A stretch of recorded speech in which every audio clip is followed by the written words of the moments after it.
Spain में ऐसी बहुत सारी हेरिटेज साइट थी जिन्हें अपने खूबसूरत कल्चरल आर्किटेक्चर के लिए जाना जाता था। वहां पर बहुत सारे नज़ारे ऐसे थे जिन्हें देखने के लिए खासकर टूरिस्ट विभिन्न देशों से आया करते थे। बहुत सारे लोग छुट्टियां मनाने के लिए इस जगह पर पहले से बुकिंग करवा कर आते थे। स्पेन में कुल 48 ऐसी हेरिटेज साइट थी जिन्हें देखने के लिए लोग पहले से ही प्लानिंग करके आते थे। हम लोग कहाँ जा रहे हैं? सिमरन ने ऐसा पूछते हुए अपनी आंखों को बंद कर लिया। तुम पर मेरा अनाथ आश्रम के पास वाला हॉट पॉट डिनर उधार है, सिमरन ने कहा। हम इस वीकेंड पर उस हॉट पॉट रेस्टोरेंट में जा सकते हैं और वहाँ का शानदार डिनर एंजॉय कर सकते हैं, मगर अभी के लिए द प्लेस पर चलते हैं, शशांक ने कहा। जैसे ही शशांक ने ये सब कहा, सिमरन ने अपनी आंखें खोली। द प्लेस मतलब वो जगह जहाँ पर मॉल के बीच में एलईडी स्क्रीन लगी रहती है। सिमरन को इस जगह के बारे में पता था क्योंकि एक मैगजीन में उसे फीचर किया गया था। उसने इसके बारे में ऑलरेडी पढ़ रखा था। यहाँ पर आने वाले लोगों के थ्रू इस जगह को काफी ज्यादा बार विजिट किया गया था। अगर उसे ठीक तरह से याद था तो इस जगह को स्काई स्क्रीन भी कहा जाता है। चलो पहले होटल में वापस चलकर डिनर कर लेते हैं और वहाँ से अपनी चीजें ले लेते हैं। इसके बाद हमें उदयपुर के लिए अपनी फ्लाइट भी तो पकड़नी है, सिमरन ने कहा। कुछ मिनटों के बाद वो उस खूबसूरत जगह पर पहुंच गए थे जहाँ पे बहुत सारे स्टोर और रेस्टोरेंट थे। क्योंकि ये एक वीकडे था, इसीलिए इस जगह पर उतनी भीड़ नहीं थी जितनी वीकेंड के दौरान होती है। ज्यादातर लोग यहाँ पर सैटरडे और संडे को आया करते थे। उन दोनों को एक ऐसा रेस्टोरेंट मिल गया था जो कि स्काई स्क्रीन के एंट्रेंस के बिल्कुल बगल में था। ये जगह कितनी शानदार है, वाह क्या नजारा है। सिमरन ने ऐसा कहते हुए घूमते हुए स्टाफ की तरफ देखा जो कि उनके सामने लगी हुई बड़ी सी एलईडी स्क्रीन पर डांस करते हुए दिखाई दे रहे थे। बैकग्राउंड में सॉफ्ट म्यूजिक चल रहा था और बदलती हुई लाइट के साथ डांसिंग स्टार मैच करते हुए दिख रहे थे। सिमरन ने हंसते हुए कहा, मैं कुछ फ्यूचरिस्टिक एक्सेप्ट कर रही थी, जैसे कि कार या स्पेसशिप। ओह, तो तुम सितारों के बदले कार या स्पेसशिप देखना चाहती हो? शशांक ने ऐसा पूछते हुए चिकन का एक पीस स्लाइस किया और आगे कहने लगी, तुम्हें पता है जब डॉक्टर ने कहा था कि तुम अंडरवेट हो तो मुझे यकीन ही नहीं हुआ था, जैसा कि शशांक ने एक्सेप्ट किया था। सिमरन का सर बहुत ही अभ्रक तरीके से उसकी तरफ घूमा था। उसकी आंखें ऐसी लग रही थी मानो शशांक के अंदर छेद कर देंगी और उसे इस तरह देखकर शशांक को बहुत हंसी आ रही थी। उसकी अटेंशन को अट्रैक्ट करने का बेहतरीन तरीका है उसके वेट के बारे में बात करना। मैं मजाक कर रहा था, लेकिन मैं एक बात पर उस डॉक्टर से सहमत हूँ, तुम्हें और ज्यादा खाना खाना पड़ेगा। तुम्हारी हेल्थ काफी सालों से बहुत खराब रही है। अब वक्त आ गया है जब तुम अपनी हेल्थ को ठीक कर लो, मगर हाल फिलहाल में तुम मुझे कुछ ज्यादा ही खाना खिलाने लगी हो, सिमरन ने काउंटर करते हुए कहा। मुझे लगता है तुमने पहले से उसे कह दिया था कि वो मुझे ज्यादा खाने के लिए एडवाइस करे। शशांक सिमरन की बातें सुनकर बस हंस सकता था। उसने चिकन का एक और पीस स्लाइस किया और उसे सिमरन की प्लेट पर रख दिया। सिमरन शशांक को थैंक्स कहते हुए अपने पीस को खाने लगी थी। मुझे ये डिश काफी पसंद आई। मैं तुम्हें एक बात बताना चाहती हूँ, मैं ये डिश यूरोप तक में आज तक कभी भी टेस्ट नहीं की थी। यूरोप जाने से वो काफी ज्यादा चीजों को तरफ एक्सपोज हो गई थी, कुछ ऐसी चीजें जो उसने अभी भी नहीं सोची थी कि वो अपनी लाइफ में एक्सपीरियंस करेगी कभी भी।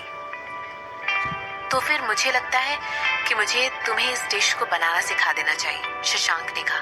कोई जरूरत नहीं है, मुझे इस डिश को सीखने की कोई जरूरत नहीं है। मेरे पास ऑलरेडी तुम हो, तो फिर मैं इस मामूली चीज को सीखने में अपना वक्त क्यों बर्बाद करूं? सिमरन के मुंह से ये शब्द सुनकर शशांक को एक बार फिर से हंसी आ गई और वो सिमरन को एक और स्लाइस देने लगा। हालांकि सिमरन और शशांक की तरह हर कोई इतना ज्यादा रिलैक्स दिखाई नहीं दे रहा था, बल्कि मिस्टर कपूर तो इसके बिल्कुल उलट फील कर रहे थे। उनकी आंखों में जो बर्बादी की गहराई थी वो इतनी साफ साफ दिखाई दे रही थी कि उसे देखकर मिसेस कपूर थर थर कांप रही थी। तो हम इसे बस ऐसे ही जाने दे सकते हैं? वो आदमी एक खूनी है, वो मेरे बेटे को मारना चाहता था क्योंकि तुम्हें उसके रूम से ऐसा कुछ सबूत मिला था जिससे उसे नुकसान हो सकता था। करण, हम ऐसे ही नहीं, मिसेस कपूर कहने लगी। क्या तुम थोड़ी देर के लिए अपना मुंह बंद रख सकती हो? मिस्टर कपूर ने गुस्सा होते हुए कहा। ऐसा इसलिए हुआ था क्योंकि वो बहुत ज्यादा केयरलेस था। वो ऐसे ही कैसे सिमरन को देखने जा सकता था और उसे इन्फॉर्म कर सकता था कि उसके पास सब कुछ है और जो कुछ भी उसके साथ हुआ है उसमें पूरी गलती उसकी है। करण, वो तुम्हारा बेटा है, मिसेस कपूर ने कहा, एक यूजलेस बेटा। मिस्टर कपूर ने गुस्सा करते हुए कहा। उसकी नसें खोलने लगी थी और उन्होंने तुरंत बेहोश हुए ऋत्विक की तरफ देखा। मशीन का बीट करने वाला साउंड उसे और भी ज्यादा गुस्सा दिला रहा था। और वो गुस्से में अपने दांत पीसते हुए कहने लगा, ऋत्विक की अप्रोच गलत थी, वो बेवकूफ था, उसे जरा सी भी अक्ल नहीं है, क्या जरूरत थी उसे मौत के मुंह में कूदकर जाने की। करण ने एक आह भरी और थकान उसकी आंखों में साफ साफ दिखाई दे रही थी। इसके बाद वो अपने फोन की तरफ देखने लगा। उसे तुरंत याद आ गया था कि थोड़ी देर पहले उसे एक फोन कॉल आया था जिसमें उसे बताया गया था कि उसका बेटा एक आदमी से मिलने किस जगह गया था। उस आदमी ने उसे क्लेम करके कहा था कि वो उसे इस बात का सबूत देगा जिसे वो सिमरन और शशांक को अपने घेरे में आसानी से ले लेगा। अभी तक ये बात डिसाइड नहीं हुई थी कि क्या वो उस आदमी को देखने गया था या नहीं। करण, प्लीज मैं तुमसे भीख मांग रही हूँ, हमें उन लोगों को सबक सिखाना जरूरी है जिन लोगों ने मेरे बेटे की ऐसी हालत की है। जो लोग उसकी इस हालत के लिए जिम्मेदार हैं, हमें इसकी कीमत चुकानी पड़ेगी। हमें शशांक को सबक सिखाना पड़ेगा, मिसेस कपूर ने कहा। मिसेस कपूर के इस बर्ताव की वजह से और उनके लगातार रोने की वजह से उन्हें सिसकियां आ रही थी। मिस्टर कपूर कुछ भी सोच नहीं पा रहे थे। उन्हें इन सब चीजों की वजह से बहुत ज्यादा डिस्टर्ब हो रही थी। अपनी जबड़े को कसकर बंद करके वो अपने बेहोश बेटे की तरफ देख रहे थे। धीरे से एक डिसीजन उनके दिमाग में आने लगा। अगर इस बात का कोई चांस था जिसकी वजह से वो सिमरन और शशांक के खिलाफ जा सकता था तो वो इस बात का रिस्क लेने के लिए तैयार थे। सिमरन के चेहरे पर एक स्माइल थी और जब उसने अलग अलग शेप के ऑब्जेक्ट्स को स्काई स्क्रीन पर डांस करते हुए देखा तो उसकी स्माइल और भी बड़ी हो गई। वो सारी शॉप्स अलग अलग साइज की थी और उनके कलर को ट्विस्ट और टर्न किया गया था। इसकी वजह से एक अलग ही 3D इफेक्ट बन रहा था और पूरी सड़क पर जगमगाहट दिख रही थी। ये कितना खूबसूरत है, सिमरन ने कहा। वाकई में, शशांक ने सर हिलाते हुए कहा। उसकी आंखें इस समय सिमरन के साइड प्रोफाइल पर टिकी हुई थी और उसके लिप्स पर एक छोटी सी स्माइल थी। इसके बाद वो सिमरन से पूछने लगा, कैसा रहेगा अगर हम LED स्क्रीन के नीचे चले तो? चलो चलते हैं। सिमरन ने अपना सर हिलाकर धीरे से शशांक का हाथ पकड़ लिया। धीरे से वो दोनों सड़क के बिल्कुल बीचों बीच जाने लगे। इसकी वजह से उन्हें पूरे LED स्क्रीन का व्यू मिल रहा था जो कि 250 मीटर्स लॉन्ग था। इसके बाद धीरे से शेप्स बदलकर स्टार्ट में कन्वर्ट हो गए थे। वो नजारा खूबसूरत लग रहा था, बिल्कुल किसी मूवी सीन से कम नहीं। सैकड़ों चमचमाते हुए तारे एक बार फिर उनकी आंखों के सामने डांस करने लगे थे और धीरे से एक रोमांटिक म्यूजिक प्ले हो गया था। बैकग्राउंड में इस म्यूजिक की वजह से एक अलग ही समा बनता हुआ नजर आ रहा था। उस गाने की धुन इतनी सॉफ्ट और जेंटल थी कि सिमरन को सुबह चलने वाली हल्की हल्की हवा का एहसास हो रहा था, मानो ठंडी हवा का एक झोंका उसके बदन को छूकर जा रहा था। सिमरन के दिल में एक अलग ही गर्माहट भर रही थी और वो एक अलग ही इमोशंस के सैलाब में उतर रही थी। उसका मन हिलोरे भर रहा था। वो शशांक के साथ इस पल को पूरी तरह जीना चाहती थी। उसे शशांक के प्रति अपने प्यार का एहसास हो रहा था और उन्हीं सारे ख्यालों से उसका दिल और दिमाग भरता जा रहा था। जैसे ही सिमरन ने अपनी नजरें LED स्क्रीन से दूर करी, उसके चेहरे पर एक स्माइल आ गई। उसके बाद वो अपने बगल में खड़े हुए आदमी की तरफ मुड़ गई और उसके मुंह से एक खुशी से भरी हुई आह निकली। चारों तरफ लाइट की जगमगाहट से और LED स्क्रीन के सितारों वाले इफेक्ट से वहां की खूबसूरती देखते ही बन रही थी। और इन सब के बीचों बीच शशांक अपने घुटनों पर बैठकर अपने हाथ में एक वेलवेट का बॉक्स लिए हुए था। इस समय उसकी आंखों में आंसू भरे हुए थे जो कि उसकी नर्वस स्माइल पर पार करके आंखों से निकलने के लिए तरस रहे थे। उसके आंसू किसी भी पल छलक कर नीचे गिर सकते थे। मैंने तुम्हें कभी भी एक प्रॉपर प्रपोजल नहीं दिया। शशांक की आवाज इतनी धीमी थी कि बस सिमरन ही उसे सुन सकती थी। सिमरन गिल कपूर। ऐसा कहते हुए शशांक जानबूझकर रुक गया और एक जोर का ठहाका मारकर हंसने लगा। सिमरन के चेहरे पर जो सरप्राइज से भरा हुआ लुक था, उससे उसके खुद के दिल में गुदगुदा देने वाली तितलियां घूम रही थी। उसे खुद समझ में नहीं आ रहा था कि ये कैसी फीलिंग थी जो इस समय उसे फील हो रही थी। जब से मैं 15 साल के था, मुझे हमेशा से पता था कि वो इंसान तुम हो जिसके साथ मैं अपनी पूरी जिंदगी शेयर करना चाहता हूँ। क्या तुम मुझसे शादी करना चाहोगी?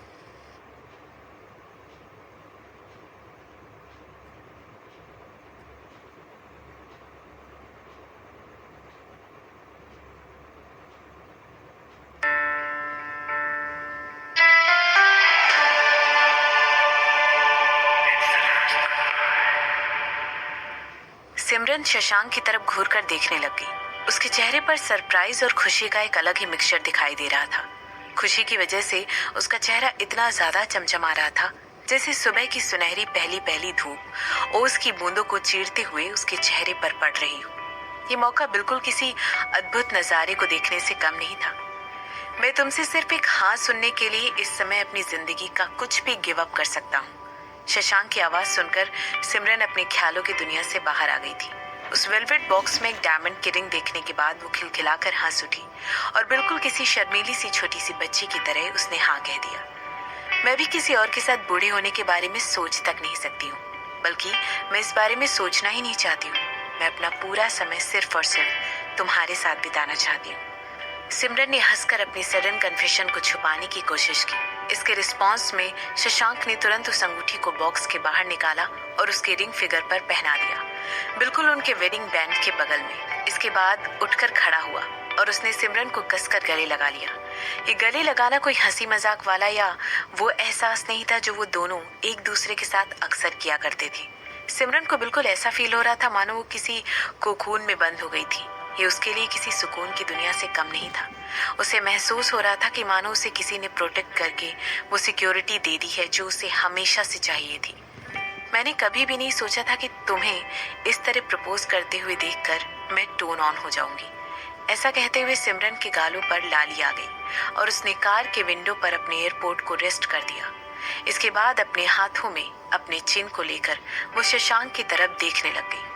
ऐसा लग रहा था मानो वो उससे किसी चीज की उम्मीद कर रही थी। ऐसा लग रहा है मानो तुमने बहुत ज्यादा पी रखी है, शशांक ने नोट करते हुए कहा। मैं हमेशा से सोचता था कि तुम्हारा अल्कोहल टॉलरेंस बहुत ज्यादा है। ज्यादा तो है मगर तुम्हारे जितना ज्यादा नहीं, या फिर कनिका जितना नहीं, लेकिन एक गिलास विस्की के लिए काफी अच्छा है। सिमरन ने ऐसा कहते हुए अपने चमचमाते हुए दांत उसको दिखाए। मुझे माफ करना, मैं तुम्हें ड्रिंक के लिए ज्वाइन नहीं कर पाया, शशांक ने कहा। ऐसा इसलिए है क्योंकि तुम्हें ड्राइव करना था, सिमरन ने कहा। कोई बात नहीं, मैं खुद ही सेलिब्रेशन करने के लिए काफी हूँ। ऐसा कहते हुए सिमरन अपने हाथ उठाकर अपने सामने करती है और कहती है, देखो इसे, ये मेरे ऊपर कितनी अच्छी लग रही है।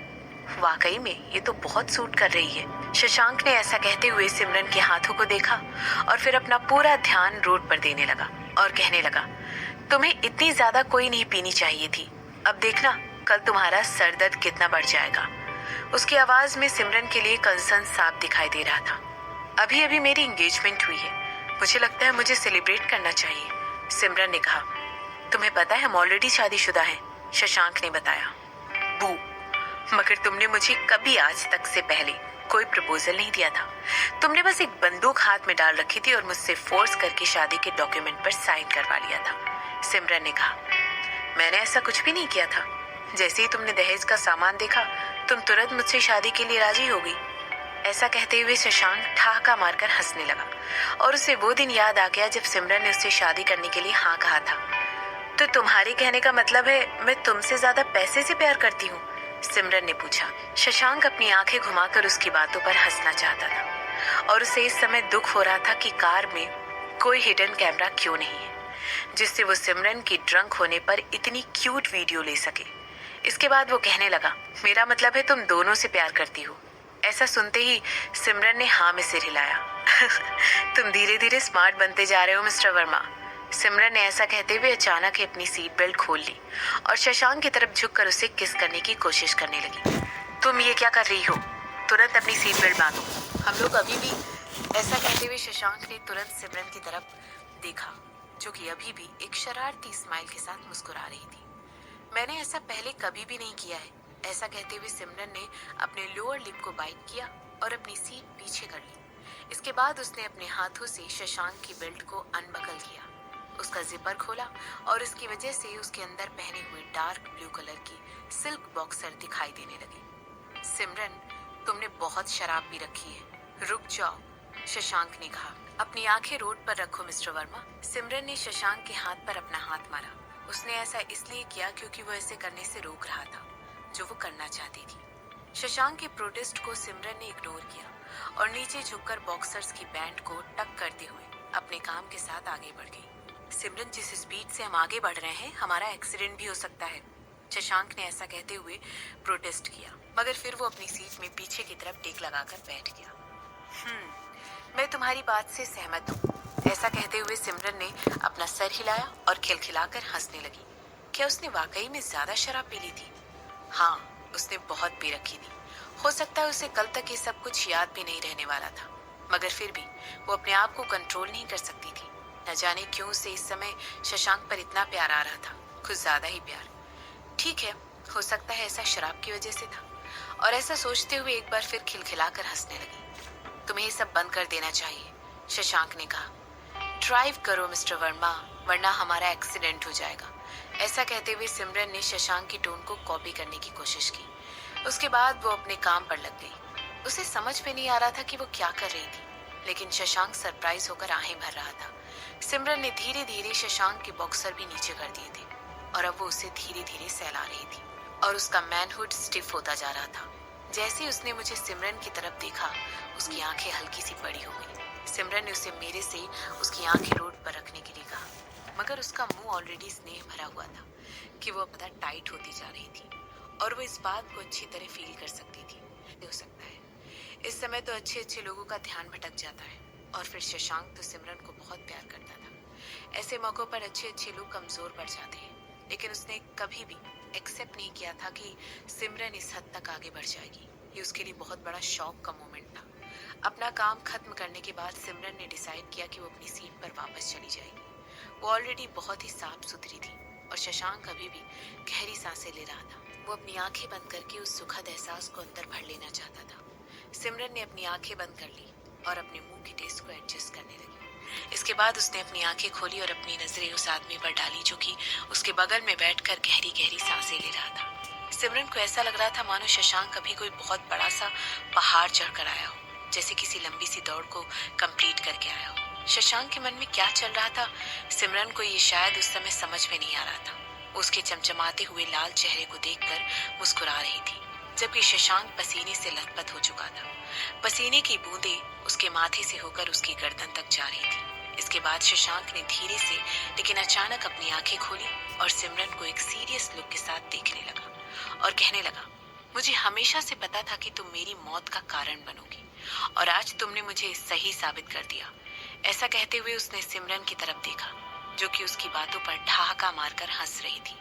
इसके बाद उसने तुरंत अपनी पैंट की जिप बंद की और कार को स्टार्ट किया। मैं निर्दोष हूँ। सिमरन खिलखिलाकर हंसते हुए कहने लगी। इसके बाद वो आगे कहने लगी, अपने डिफेंस में मैं ये कहना चाहूंगी, मैंने बहुत ज्यादा शराब पी ली थी और मुझे उसके बारे में कुछ भी नहीं पता है। मैं ऐसा कुछ भी नहीं करना चाहती थी, लेकिन मुझे मेरा हस्बैंड कुछ ज्यादा ही हॉट लग रहा था, तो मैं अपने आप को रोक नहीं पाई।